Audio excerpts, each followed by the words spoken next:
الحمد لله الذي أنعمنا بنعمة الإسلام والإيمان. والصلاة والسلام على سيدنا محمد خير الأنام وعلى آله وصحبه الكرام. أشهد أن لا إله إلا الله الملك القدوس السلام، وأشهد أن سيدنا حبيبنا محمدا عبده ورسوله صاحب الشرف والاحترام. أما بعد فيا عباد الله اتقوا الله حق تقاته ولا تموتن إلا وأنتم مسلمون. أما بعد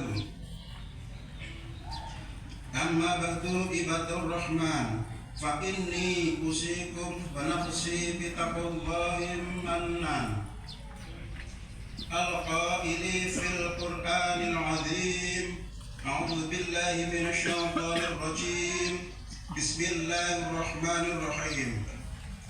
يسبح لله ما في السماوات وما في الأرض، له الملك وله الحمد وهو على كل شيء قدير. Ma'asyiral muslimin rahimakumullah.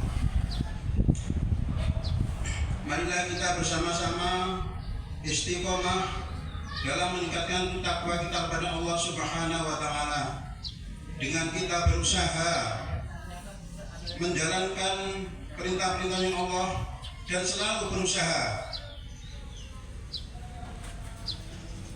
larangan-larangan Allah. Salawat dan salam marilah kita haturkan pada junjungan kita Nabi besar Muhammad sallallahu alaihi wasallam beserta keluarga, sahabatnya. Semoga kita semua bisa mendapatkan syafaat beliau nanti di akhirat. Amin ya rabbal alamin. Khutbah pada Jumat ini ambil tema keutamaan kalimat tasbih. Ma'asyiral muslimin rahimakumullah. Allah Subhanahu wa taala tidak hanya menciptakan manusia di alam seluruh daya Mekah ini, Allah juga menciptakan jin, hewan, tumbuh-tumbuhan, pun benda-benda yang lazim dianggap sebagai benda mati, seperti bebatuan, tanah, pasir, air dan angin. Allah juga menciptakan benda-benda yang ada di antariksa, seperti planet, bintang, komet, meteor, matahari, bulan, awan, juga benda-benda langit yang lain, yang secara wujud mungkin mereka dianggap sebagai bukan makhluk hidup karena tidak memenuhi kriteria ciri makhluk hidup, sebagaimana bergerak, tumbuh, dan berkembang. Tetapi hakikatnya mereka tidaklah mati. Mereka memiliki aktivitas rohani yang berzikir, memahasucikan Allah Subhanahu wa taala. Sangat banyak ayat-ayat Al-Quran yang menjelaskan bahwa makhluk-makhluk yang ada di langit dan di bumi memiliki aktivitas zikir, memahasucikan Allah Subhanahu wa taala. Dalam Quran surat Al-Hasr ayat pertama misalnya, A'udzu billahi minasyaitonir rajim. Sabbaha lillahi ma fis samawati wa ma fil ardh wa huwal azizul hakim. Yang artinya, apa yang ada di langit dan apa yang ada di bumi bertasbih kepada Allah Subhanahu wa taala, dan dialah yang Maha Perkasa dan Maha Bijaksana. Ataupun pada Quran surat At-Tawbun juga pada ayat pertama, Yusabbihu lillahi ma fis samawati wa ma fil ardh, lahul mulku wa lahul hamdu wa huwa ala kulli syai'in qadir. Apa yang ada di langit dan apa yang ada di bumi senantiasa bertasbih kepada Allah, miliknya kerajaan dan baginya pula segala puji, dan Dia Maha Kuasa atas segala sesuatu. Quran surat At-Tawbun ayat 1. Pada ayat pertama surat Al-Jumu'ah menjelaskan demikian juga. Yusabbihu lillahi ma fis samawati wa ma fil ardh, Malikil Qudusil Azizul Hakim.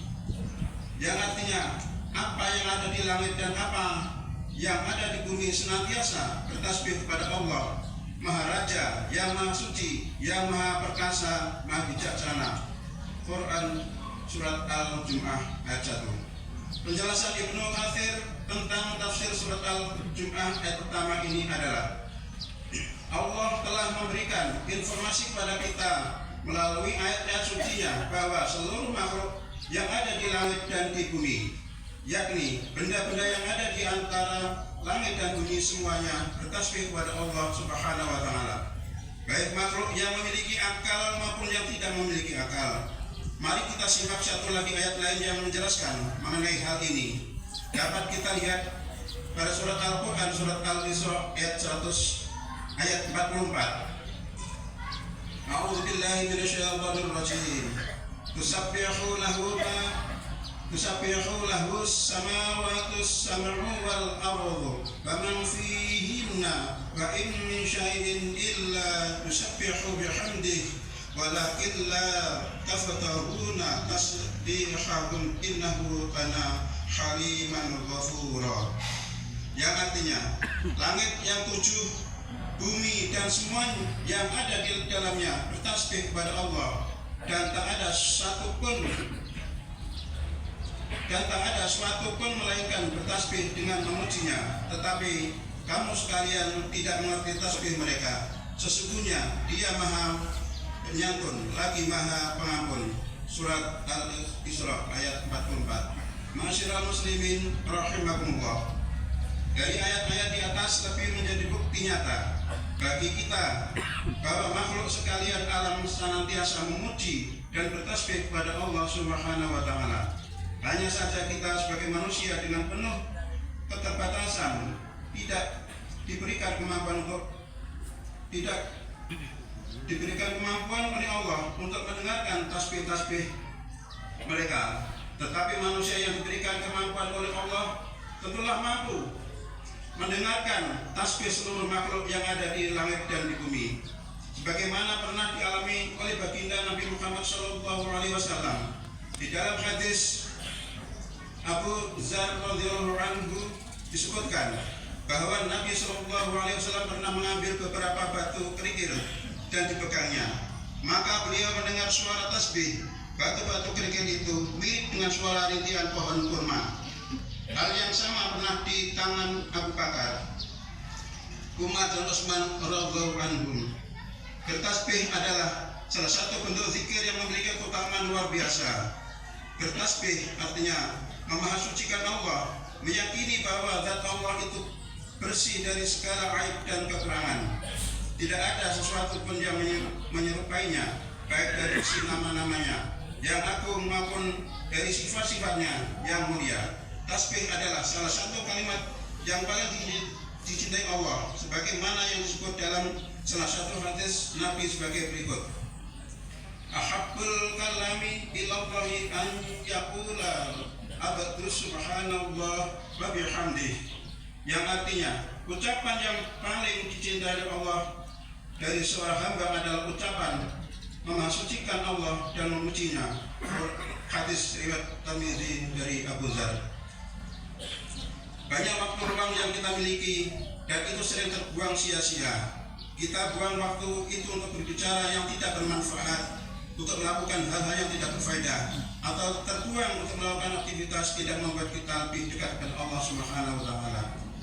Yang zikir ini dapat kita tidak harus duduk kita menghadap kiblat. Kita aktivitas apapun bisa.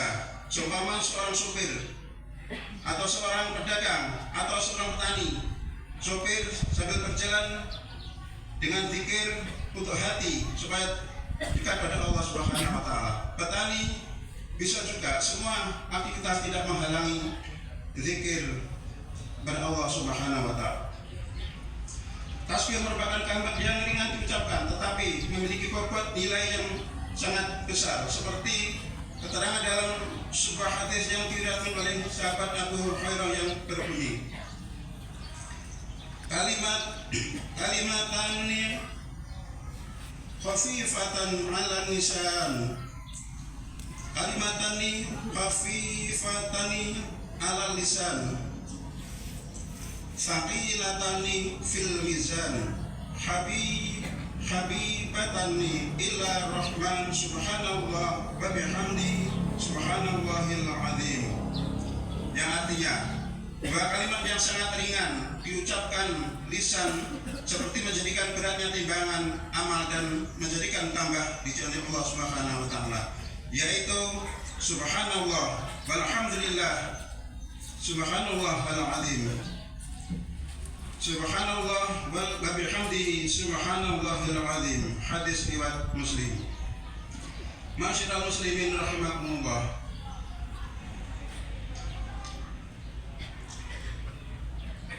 Doa Nabi Yunus pun diabadikan di dalam surat Al-Quran yang terdapat pada Quran surat Al-Anbiya. A'udzu billahi minasyaitonir rajim. Bismillahirrahmanirrahim. Wa dhannuni idh dhahaba mughasiban fa dhanna an lam taqdir alayhi fanada fi dhulumatin an la ilaha illa anta subhanaka inni kuntu minadh dhalimin fastajabna lahu fanajjaynahu minal ghammi wa kadzalika nukhjil mu'minin. Yang artinya, dan ingatlah kisah Zunnun Yunus ketika ia pergi dalam keadaan marah, lalu ia menyangka bahwa kami tidak akan mempersempitnya atau menyulitkannya, maka ia menyeru dalam keadaan yang sangat gelap bahwa tidak ada Tuhan selain Engkau, Maha Suci Engkau. Sesungguhnya aku adalah termasuk orang-orang yang zalim. Maka kami telah memperkenankan doanya dan menyelamatkannya dari kedukaan. Dan demikian kami selamatkan orang-orang yang beriman. Quran surat Anbiya. A'udzu billahi minasyaitonir rajim. Walaula annahu kana minal musabbihin la labitha fil bahrihi illa yaumin yub'atsun. Maka sekiranya dia tidak termasuk orang-orang yang banyak berzikir atau bertasbih pada Allah, niscaya dia akan tetap tinggal di perut ikan itu sampai hari berbangkit. Quran surat As-Saff. Semoga kita semua bisa berzikir biarpun sambil jalan dan aktivitas apapun tidak menghalangi untuk zikir tersebut. Semoga Allah memudahkannya. Barakallahu li wa lakum fil Qur'anil azim. Wa nafa'ani wa iyyakum bima fihi min ayati dzikral hakim. Wa taqabbala minni wa minkum tilawatahu innahu was-sami'ul 'alim.